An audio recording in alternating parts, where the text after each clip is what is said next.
힘있게 올려드린 우리 남총회 회원들의 찬양이 우리 하나님의 마음 아주 깊은 곳까지 새겨졌는 줄 믿습니다. 우리 하나님 앞에 나아가고자 어떻게 하면 더 주님의 뜻대로 살아갈 수 있을까 정말 고분분투하며 살아가시는 우리 남총회를 위해서 날마다 기도해 주시는 저와 여러분 되기를 간절히 소원합니다. 아멘이 줄어들면 안 됩니다. 할렐루야. 어떤 엄마가 어떤 아이에게 이제 헌금을 하라고 꼬마 아이한테 500원짜리 2개를 줬습니다. 하나는 너 먹을 거 사 먹고, 그리고 하나는 하나님 헌금하는 거야 라고 하고 주었어요. 근데 이 아이가 그걸 들고 신나게 교회를 가다가 팍 넘어져 버렸어요. 그리고 500원짜리 한 개가 빼구르르르르 굴러서 하수구에 퐁 빠진 거죠. 그때 이 아이의 정말 그 신앙 고백이 담겨 있는 그 한마디를 들어보셨습니까? 뭐라 그랬을까요? 하나님 어떡해요? 하나님 헌금이 빠졌어요. 저는 이 개그를 못 알아들으실까 봐 되게 걱정했는데, 돈이라는 건 굉장히 강렬하고 그리고 아주 강력한 유혹입니다. 돈이 많으면 고급진 레스토랑에서 먹고 싶은 거 마음대로 먹을 수 있고, 연예인들이나 입을 것 같은 그런 옷들 집에다 쌓아놓고 입고 다닐 수 있습니다. 전망이 끝내주는 집에서 살 수도 있어요. 어느 인터넷 기사에서 보니까 어떤 사람이 남성인데 본인이 돈이 아주 많은 사람이다라고 소개를 하고 결혼할 사람을 찾는다는 거예요. 그냥 그렇게만 광고를 냈습니다. 그런데 나중에 그 광고가 나가고 나서 정말 많은 수의 이 여성분들이 그 결혼을 하겠다고 신청을 했다는 거예요. 어떻게 생겼는지, 뭐 어떤 사람인지, 어떤 직업을 갖고 있는지, 어떤 생각을 갖고 있는지를 전혀 알지 못하지만 그저 결혼하겠다고 다 달려들었다는 거죠. 미국의 그 서바이벌 프로그램 같은 걸 보면 상금이 한 $100만 정도 걸려 있습니다. 그걸 따내겠다고 그 경쟁을 벌이는 사람들을 여러분 본 적 있으신가 모르겠는데요. 바퀴벌레도 잡아먹고 쥐도 잡아먹습니다. 그 상금 하나를 정말 따겠다고 하는 일념 하나로 바퀴벌레까지도 잡아먹더라고요. 그 자체가 나쁘다라고 제가 지금 이야기하는 것이라기보다 오직 눈에 그 돈이라는 것, 그것이 중요하기 때문에, 가장 중요하기 때문에 그 외의 것들은 다 소용이 없어진 세대를 살아가고 있다는 것입니다. 오늘날에는 돈을 얻기 위해서는 뭐든 다 하려고 하는 문화가 더 많아지고 더 다양해지고 더 깊어지고 있어요. 우리의 삶의 초점이라고 하는 것이 돈에 맞춰지기 시작하면 나머지 다른 것들은 다 흐려지게 되어 있습니다. 여러분, 이런 시대를 살아가고 있는 우리에게 예수님은 뭐라고 말씀하시는지 궁금하지 않으십니까? 오늘 저와 함께 예수님의 말씀에 귀를 기울여 보는 시간 되기를 간절히 소원합니다. 우리 13절에서 15절 오늘 말씀 중에 13절에서 15절 말씀을 같이 읽어보겠습니다. 시작. 무리 중에 한 사람이 이르되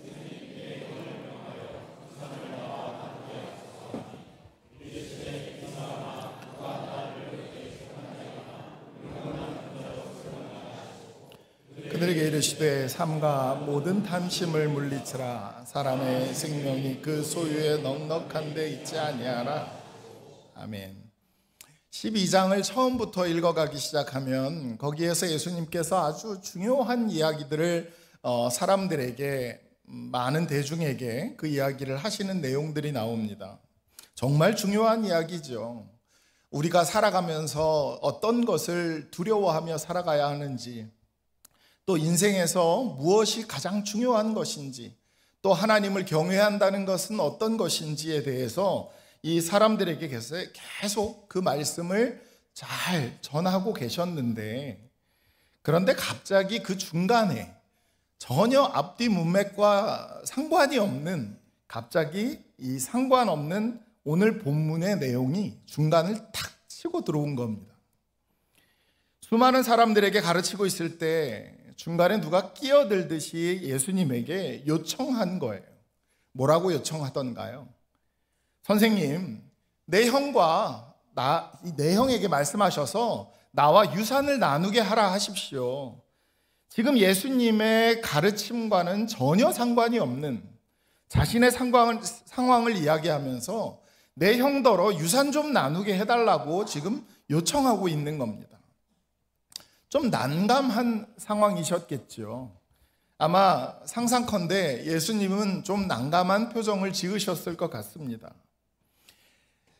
그리고 생각을 더 해보면 예수님은 이 사건에 대해 별로 기뻐하지 않으셨던 것 같아요.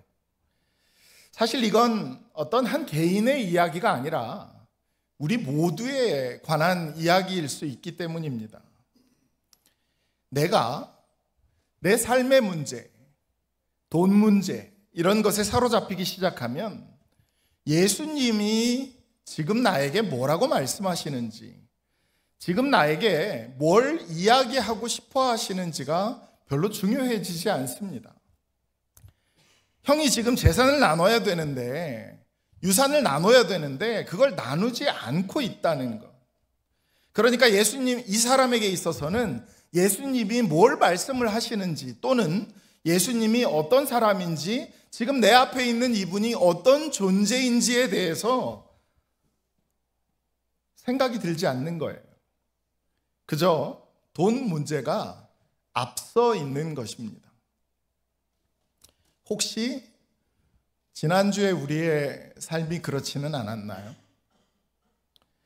하나님이 뭘 말씀하시는지, 나에게 어떤 뜻을 가지고 계시는지, 이 상황을 통해서 하나님이 내게 말씀하고 싶어 하시는 것은 무엇인지, 그런 것들에 대한 관심보다는 주식이 얼마나 떨어졌는지, 집값이 얼마나 올랐는지, 비트코인은 괜찮은지, 그런 고민과 생각들이 내 안에 더 많이 차지하고 있으면 있을수록 우리의 귓전에는 예수님의 음성이 들리지 않는다는 것입니다.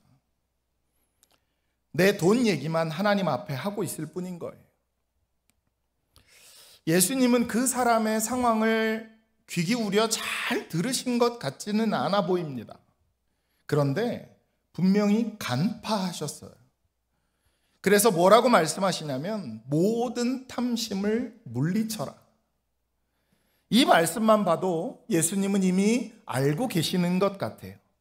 그 구체적인 그 사람이 처한 상황은 어떤 것인지는 모르겠으나, 그러나 이 유산 나누기에 그 이면에 쏠려 있는 그의 관심이 어디에 있는가 하는 것을 우리 예수님은 알고 계셨다는 거죠. 그래서 말씀하시기를 사람의 생명이 소유가 넉넉한 데 있지 않다라고 말씀하십니다. 이 말은 무슨 말인가요? 우리의 삶에 있어서 소유가 넉넉해지는 것, 거기에 몰두한 나머지 더 중요한 것을 보지 못하고 있다. 더 중요한 가치를 생각하지 않고 있다. 더 중요한 존재에 대해 관심이 없다. 우리는 우리의 눈을 스스로 가리고 있다라는 뜻이 아닐까 싶습니다. 여러분, 무엇이 기준입니까? 무엇이 우리의 절대 가치가 되어 있나요? 우리의 인생에 대해서 우리가 서로 이야기를 할 때 우리는 많은 경우 숫자를 가지고 이야기할 때가 있습니다. 예를 들어 어떤 사람이 받는 연봉이 그 사람의 가치인 것처럼 여겨지게 할 때가 있죠. 여러분, 우리가 우리 부모님을 생각할 때 그 부모님의 인생을 놓고 그분이 얼마나 많은 재산을 남기고 가셨는가, 아니면 얼만큼 부자인가라는 숫자를 가지고 우리 부모님을 설명하실 수 있으시겠습니까? 만약에 제 인생에 대해서 누가 이야기할 때 제가 받는 월급의 숫자가 얼마인지, 제 통장에 지금 남아있는 숫자가 얼마나 되는지에 대해서 그걸 가지고 제 인생을 평가한다면 전 굉장히 불쾌할 것 같아요. 억울할 것 같아요. 여러분도 그렇지 않습니까? 여러분, 그런 것들이 우리의 인생의 절대 기준이 되게 하면 안 돼요. 그리고 우리 인생에 그런 것들이 기준이 되지 않도록 하기 위해서 무엇이 필요한가 하는 것을 우리는 이 밤에 생각해 보아야 합니다. 만약 우리가 돈보다 더 가치 있는 목표, 돈보다 더 가치 있는 내 인생의 방향, 그런 것들이 분명하게 세워져 있지 않다면 우리는 어느 순간 이 돈이라는 것 때문에, 이 돈이라고 하는 것이 우리의 인생의 절대 가치가 되어 있다는 것을 어느 순간 깨닫게 될 것입니다. 그래서 나 자신도 내 생각이, 내 인생의 성공도 실패도 다 숫자로 판단을 하게 되겠죠. 여러분, 그렇게 살아가는 인생, 숫자로 그런 인생을 판단하는 그 인생이 과연 크리스찬의 인생이라고, 크리스찬의 가치관이라고 여러분 말할 수 있겠습니까? 아니면 우리는 좀 달라야 하는 것이 아닐까요? 이 부분에 대해서 예수님이 한 가지 비유를 들어서 우리에게 말씀해 주십니다. 오늘 말씀이고요. 16절에서 18절 우리 다시 한번 같은 목소리로 읽겠습니다. 시작.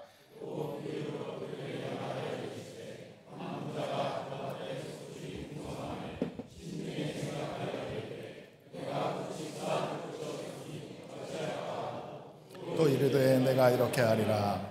내 곳간을 헐고 더 크게 짓고 내 모든 곡식과 물건을 거기 쌓아두리라. 한 부자가 있었어요. 그런데 소출이 많은 거예요. 소출이 어느 정도 많냐면 자기가 먹고 쓸 만큼보다 더 많아지기 시작한 겁니다. 그러니 오히려 걱정이 많아지기 시작한 거예요. 이거 다 썩어버리면 어떡하지? 이거 다 없어지면 어떡하지? 훔쳐가면 어떡하지? 누가 가져가면 어떡하지? 계속 고민하고 염려하고 그렇게 걱정이 점점 많아졌다라고 성경이 이야기합니다. 실제로 내가 필요한 것보다 돈이 더 많아지면 더 편하고 더 안락하고 더 좋을 것 같지만 많아지면 많아질수록 더불어 많아지는 것이 걱정과 염려와 근심입니다. 전도서 5장 12절에 보면 노동자는 먹는 것이 많든지 적든지 잠을 달게 자거니와 부자는 그 부요함 때문에 자지 못하니라 라고 말씀하시잖아요. 물론 나는 잠 못 자도 좋으니까 돈이 많았으면 좋겠다라고 생각하시는 분들도 분명 계시겠지만 돈이 많아질수록 걱정거리도 많아지고 이걸 어떻게 유지할까, 어떻게 더 키워나갈까 하는 그런 생각을 많이 하게 됩니다. 랜디 에콘이라는 학자가 있어요. 이 사람이 Money, Possessions, Eternally라는 여러분 안 읽어보셔도 되는 아주 머리 아픈 복잡한 책을 썼는데 그 책에 재밌는 내용이 중간에 하나 딱 나옵니다. 그게 뭐냐면 사람의 수명을 측정하는 거예요. 물론 사람의 수명이라고 하는 것은 하나님께 달려있기 때문에 그것을 측정할 수는 없지요. 그런데 그가 어떤 방식으로 그것을 계산하냐면 잠을 잘 자는가, 몇 시간 자는가, 또 잠의 수면의 질은 어떠한가, 담배를 피는가, 술을 먹는가, 하루에 식사를 얼마 정도 하는가, 이런 것들을 다 점수화시켜서 숫자화시켜서 그 사람이 몇 살까지 살 것인가 하는 것을 계산하는 그런 재미난 부분들이 들어있었어요. 그런데 그 중에 제 눈을 끄는 한 항목이 뭐였냐면 내가 물론 이게 조금 약간 옛날의 책입니다만은 내가 1년에 1억 이상 버는가 라고 질문이 나오고요. 그리고 그 다음에 만약 그렇다면 당신의 수명에서 2년을 빼십시오 라고 나옵니다. 저는 여러분보다 더 살 겁니다. 여유롭고 더 많아지고 더 풍성하면 그러면 없어지는 것이 아니라 더 많아지면 많아질수록 염려를 더 하더라는 거예요. 굳이 부자가 아니더라도 재정적인 염려, 미래에 대한 염려, 그런 것들이 많아질수록 거기에 대해서 대책을 세우고 거기에 대해서 골몰하고 우리는 그렇게 살아간다는 거예요. 근데 어떤 대책을 세우고 살아가느냐는 거죠. 이 사람을 한번 보세요. 이 사람이 어떤 대책을 세우냐면 곳간을 더 크게 짓고 거기에 곡식과 물건을 쌓아두자. 이게 대책이에요. 여러분, 우리도 그렇지 않습니까? 어떤 목표나 어떤 한계를 분명하게 정하는 것도 아니고 돈이 왜 쌓여지는지, 돈이 왜 많아지는지 명확한 이유도 모른 채 무조건 많이, 더 많이, 더 많이, 이것이 우리의 대책일 때가 많이 있죠. 다시 말씀드리지만 그러면 염려가 끝날까요? 그렇지 않습니다. 많아질수록 염려도 더 많아질 것이고 유혹도 더 많아질 거예요. 그런데도 더 좋은 차, 더 좋은 집, 더 좋은 자리. 그래서 우리는 집에 옷이 많이 있는데도 나는 입을 옷이 없다 하고 이야기하죠. 집에 지금 안 쓰는 방이 있는데도 우리 집이 좁다 하고 생각합니다. 거기에는 인간의 죄성이 깔려 있어요. 돈을 다룰 줄 모르는 인간의 무지함이 거기에 숨겨져 있기 때문이죠. 필요하다. 필요하죠. 그런데 여러분, 이 필요라고 하는 이 말이 얼마나 허술한 단어인지 모릅니다. 남용될 수 있는 단어예요. 우리는요, 아예 선천적으로 굉장히 능숙하고 탁월한 재주를 하나 갖고 있는데 그게 뭐냐면 욕심이라는 것을 필요라는 말로 바꾸어 버리는 거예요. 여유가 있지만 나는 부족하다 하고 이야기해요.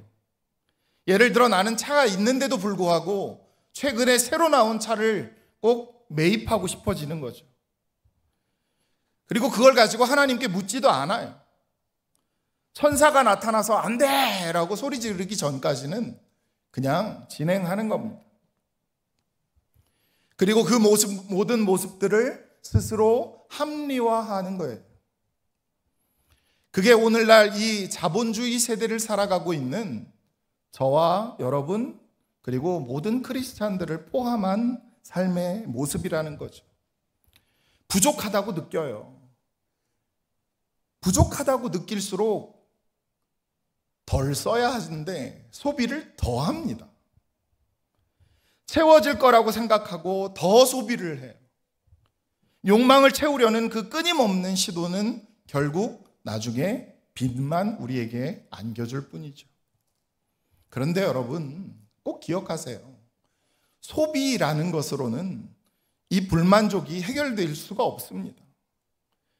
과소비할수록 내가 만족하게 될까요? 아니요. 필요한 것이 더 많아지지만 그것은 필요한 것이 아니라 내 욕망을 필요로 바꾸어 버린 것뿐입니다. 그래서 뭔가를 늘 소망하면서 살아가는 존재인 것 같아 보이지만 실상은 소망 없는 존재로 살아가고 있는 것입니다. 그게 오늘날의 문제이고 또 이것을 영적으로 바라볼 때에 이 소유라고 하는 것을 통해서 하나님의 뜻이 무엇인지, 하나님이 뭘 원하시는지, 하나님이 어디서 멈추라고 하시는지, 하나님이 어디서 내려놓으라고 하시는지 그런 것들을 다 무시하면서 살아가는 우리의 삶의 태도에 대해 성경은 두 글자로 탐욕이라고 말합니다. 탐욕은 대부분의 경우 내가 탐욕스러운지 몰라요. 그래서 위험한 거죠. 19절에서 21절 말씀을 같이 한 번 더 읽도록 하겠습니다. 시작.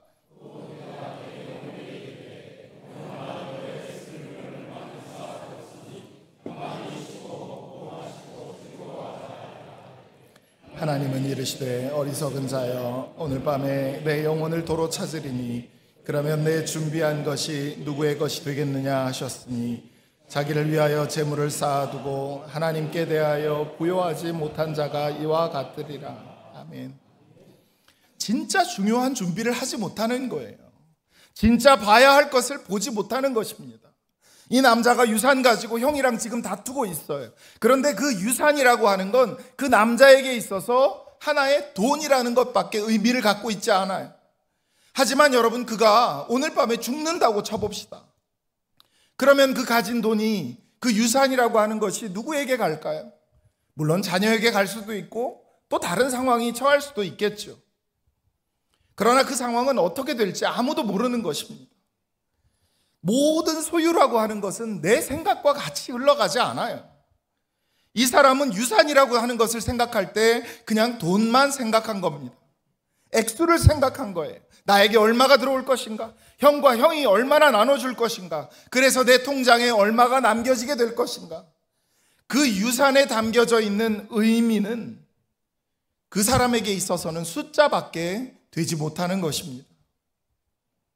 그런데 제가 이 말씀을 묵상하면서 좀 더 상상력을 가미해 봤어요. 좀 더 생각을 해 보았습니다. 만약에 그 유산을 받았다라고 하는 그 상황을 생각해 보면 아마도 부모님이 돌아가셨겠죠. 편의상 쉽게 어머니가 돌아가셨다고 칩시다. 어머님이 유산을 남기고 돌아가셨어요. 그런데 여러분, 그 유산이라고 하는 것이 그냥 액수일까요? 그냥 돈일까요? 거기에는 어머니가 일생 동안 살아가시면서 가지고 계셨던 수많은 생각이라는 것들이 거기에 담겨져 있고, 어머니의 많은 노력이라고 하는 것이 담겨져 있으며, 그 유산이라고 하는 그 자체가 어머니와 자식들의 연결고리일 수 있고, 어머니가 자녀들을 위해서 희생하고 그리고 자기가 쓸 것 안 쓰고 다 아껴두며 남겨두신 그 사랑이 담겨 있는 이 유산의 의미는 그냥 액수가 아니라는 거죠. 마치 이와 같이 예수님께서 오늘 우리에게 무엇을 말씀하시는 것 같으신가요? 우리가 돈에 대해서 집착할 때 그것이 탐욕이라는 이름이 붙여지는 이유는 그 탐욕 때문에, 그 탐심 때문에 그 돈을 주시는 하나님이 보이지 않는 거예요. 액수만 보이는 겁니다. 어머니가 보이지 않는 거예요. 유산을 받은 것 같지만, 유산을 얻은 것 같지만 사실은 유산의 의미는 다 놓치고 있는 것이고 유산을 받지 않은 것과 똑같다는 거예요. 디모데전서 6장 17절에 이렇게 말씀하고 있습니다. 네가 이 세대에서 부한 자들을 명하여 마음을 높이지 말고 정함이 없는 재물에 소망을 두지 말고 오직 우리에게 모든 것을 후히 주사 누리게 하시는 하나님께 두며. 아멘.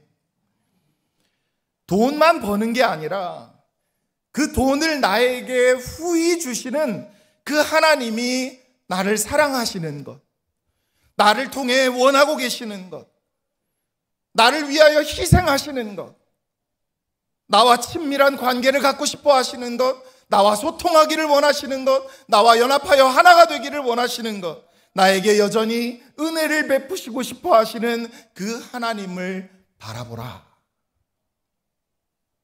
그렇게 말씀하고 있는 거예요. 그런데 왜 하나님이 보이지 않는다고요? 우리의 초점이 빗나가 있기 때문이죠. 우리는 왜 가난하다고 느낄까요? 단지 돈의 액수만 생각할 때 우리는 가난하다고 생각합니다. 하지만 여러분, 2세기 신학자였던 터툴리아누스가 우리의 이 부분에 대해서 우리에게 하고 있는 질문이 한 가지 있는데 한번 같이 보여드릴게요.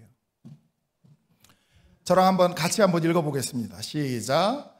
원하는 것에서 자유롭고 남이 가진 것을 탐하지 않고 모든 것을 소유하신 하나님을 소유한 부자가 가난할 수 있는가?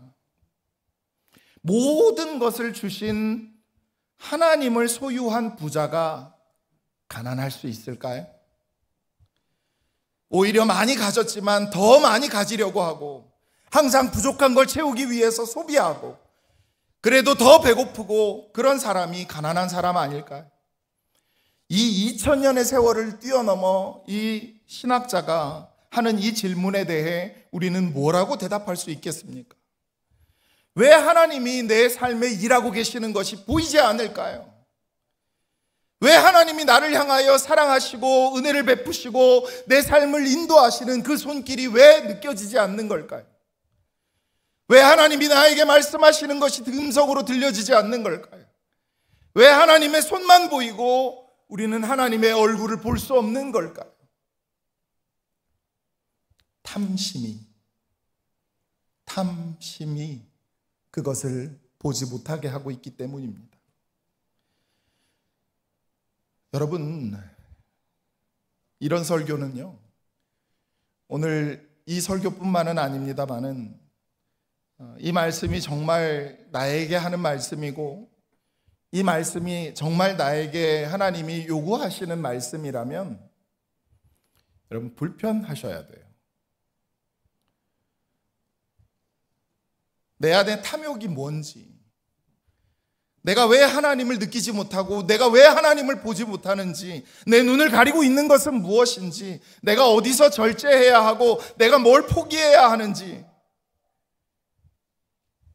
나는 일주일을 이제 어떻게 살아야 하지?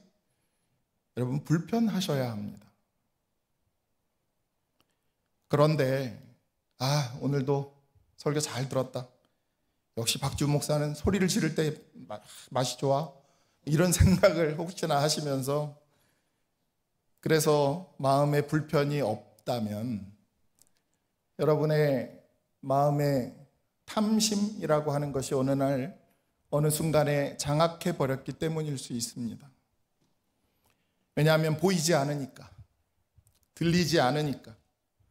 그래서 이 문제는 단지 돈 문제가 아닙니다. 이걸 통해서 보지 못하는 것을 볼 수 있어야 하는 거예요.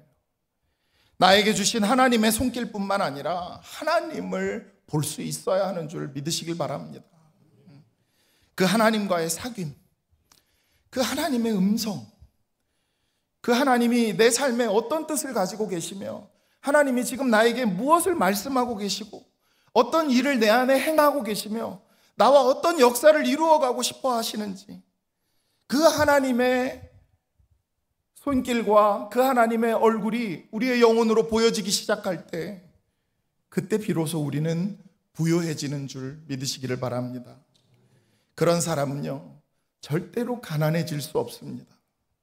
그 모든 것을 가진 하나님이 우리에게 모든 것을 후히 주실 때 돈만 주시고 액수만 주시는 것이 아니라 그 뒤에 너무나 큰 은혜와 너무나 큰 사랑의 손길을 베푸시는 그 하나님, 그 하나님을 볼 수 있는 자가 어떻게 나는 가난하다라고 얘기할 수 있겠어요?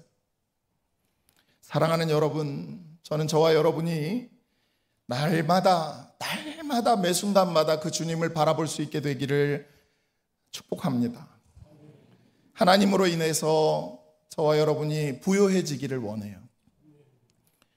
우리가 결코 가난한 자가 아니라 하나님을 날마다 체험하며 그 하나님이 우리에게 베풀어 두신 그 은혜의 바다에서 매일같이 하나님의 사랑을 체험하고 매일같이 하나님의 사랑을 느끼고 매일같이 감사하고 감격하는 그런 하루의 삶을 매일매일 또 한 주간 살아가시기를 주님의 이름으로 축복합니다.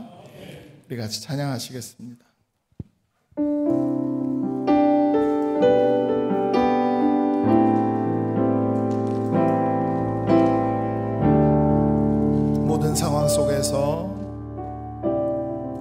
모든 상황 속에서 주를 찬양할지라.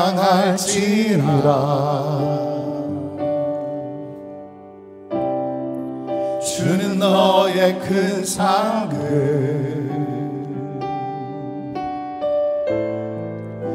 큰 도움이시라.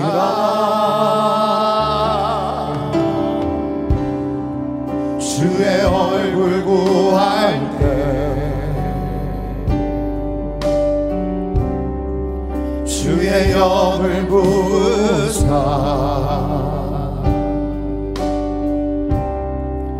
크신 사랑 안에서 주를 보게 하소서.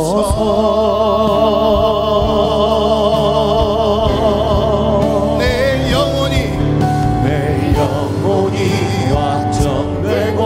확정되어 사오니 믿음에 눈 들어 주를 바라봅니다.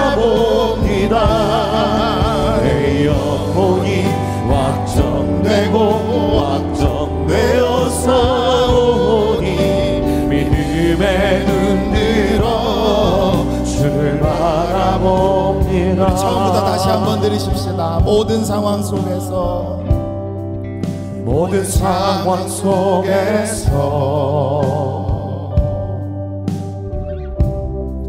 주를 찬양할지라.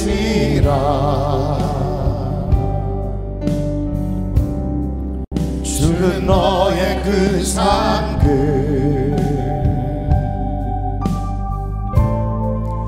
큰 도움이시라. 주의 얼굴 구할 때 주님 우리에게 주의 영을 부으셔서 주의 영을 부으사 크신 사랑 안에 살아가고 있는 우리가 크신 사랑 안에서 주님을 바라보기를 원합니다.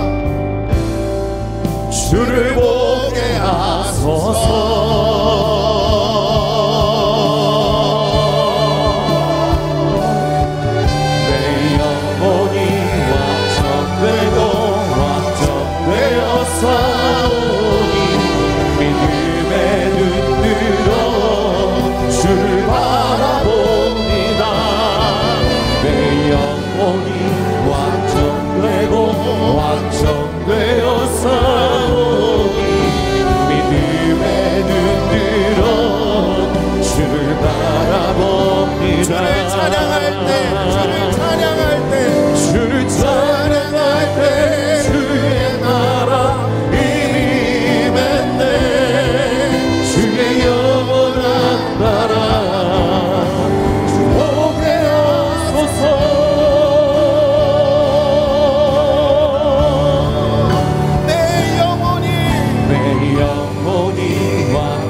믿음에 눈 들어 주를 바라봅니다.